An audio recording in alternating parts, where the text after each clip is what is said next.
मित्रों, पौराणिक काल में ऐसी बहुत सी कथाएं रही हैं जो अद्भुत होने के साथ साथ अविश्वसनीय लगती हैं। आज मैं आपके सामने पुराणों में वर्णित एक ऐसी कथा लेकर आया हूं जिसमें प्यार भी है और जुनून भी, ईर्ष्या भी है और जुदाई भी।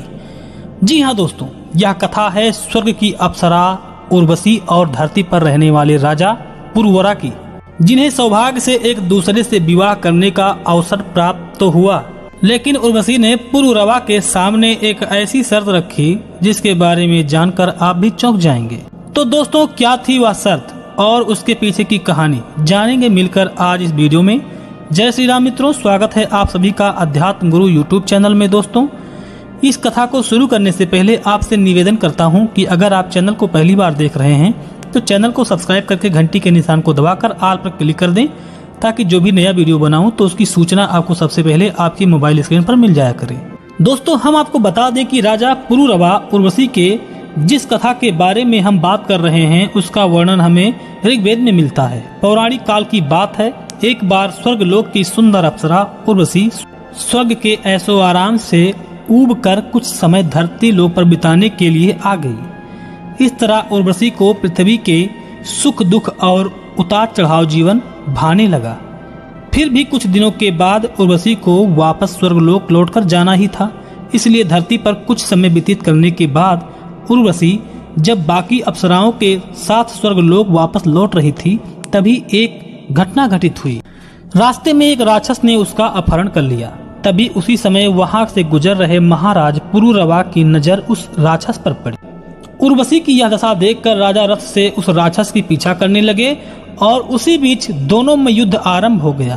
फिर कुछ देर तक युद्ध चलने के बाद अंत में राजा पुरुरवा ने उस राक्षस को पराजित कर उर्वशी को बचा लिया। दोस्तों, यह पहली बार था जब किसी मनुष्य ने उर्वशी का स्पर्श किया था। इस स्पर्श ने उर्वशी का मन मोह लिया और दूसरी ओर उर्वशी की सुंदरता को देखकर राजा उर्वशी पर मोहित हो गया। दोनों एक दूसरे से प्रेम करने लगे। उनके सामने स्थिति यह थी कि उर्वशी एक अप्सरा थी और पुरुरवा पृथ्वी लोक पर रहने वाले एक मनुष्य राजा थे। दोनों का मिलन असंभव था और दोनों इस तथ्य से अवगत भी थे। इसके लिए दोनों ने अपने अपने रास्ते पर चलने का निर्णय लिया और फिर दोनों अपनी अपनी जगह पर पहुंच गए, लेकिन फिर भी वे एक दूसरे से जुदा नहीं हो पाए थे। समय बीतता गया और इनकी कहानी का नया मोड़ तब मिला जब उर्वशी ने एक नाटक में भाग लिया। इस नाटक में वह माता लक्ष्मी का किरदार निभा रही थी, लेकिन किरदार निभाने के साथ साथ उर्वशी ने अपने प्रियतम के तौर पर भगवान विष्णु का नाम लेने के बजाय पुरुरवा का नाम ले लिया। यह देखकर नाटक का निर्देशन कर रहे भरत मुनि को गुस्सा आ गया और उन्होंने उर्वशी को श्राप देते हुए कहा, एक मानव की तरफ आकर्षित होने के कारण तुमने भगवान विष्णु का अपमान किया है। जाओ, तुम आज से पृथ्वी लोक पर ही रहोगी और तुम्हें एक सामान्य स्त्री की तरह संतान जन्म देना होगा। लेकिन उर्वशी के लिए यह श्राप किसी वरदान से कम नहीं था और इस श्राप के कारण वह एक बार पृथ्वी लोक पर फिर आ पहुंची।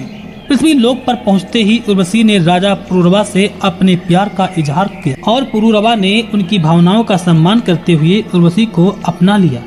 राजा ने उर्वशी से विवाह का प्रस्ताव रखा, लेकिन उर्वशी ने विवाह से पहले राजा से कुछ शर्त रखी। उर्वशी ने कहा, हे राजन, मैं आपसे विवाह करने को तैयार हूँ, लेकिन मेरी कुछ शर्तें हैं। पहली शर्त यह है कि आपको मेरे साथ इन दोनों बकरियों के सुरक्षा का दायित्व भी लेना होगा और दूसरी शर्त यह है कि आपको सारा राजकाज छोड़कर एक सामान्य मनुष्य की तरह जीवन व्यतीत करना होगा और अंतिम शर्त यह है कि सिर्फ शारीरिक संबंध मनाते वक्त ही हम एक दूसरे को नग्न अवस्था में देख सकते हैं। किंतु आपने इनमें से किसी भी शर्त का पालन नहीं किया तो मैं उसी समय आपको छोड़कर स्वर्ग को वापस चली जाऊंगी। राजा पुरुरवा ने सहज भाव से उर्वशी की सारी शर्त मंजूर कर लिया। दोनों एक साथ जीवन व्यतीत करने लगे और शर्त के अनुसार वे दोनों रात के अंधेरे में संबंध बनाते थे।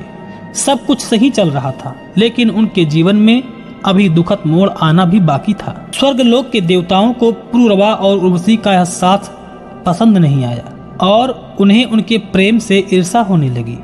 इधर देवराज इंद्र को भी स्वर्गलोक में अब उर्वशी की कमी खलने लगी और उन्हें लगने लगा कि जैसे उर्वशी के स्वर्गलोक छोड़कर जाने के बाद जैसे स्वर्ग की सारी रौनक चली गई हो।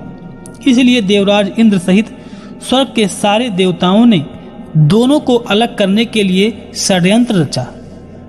और जब एक रात उर्वशी और पुरूरवा अपने निजी जीवन में आनंदित होकर एक दूसरे में खोए थे, तब मौके का फायदा उठाते हुए देवराज इंद्र ने गंधर्वों को उर्वशी की बकरियों को चुराने के लिए भेज दिया।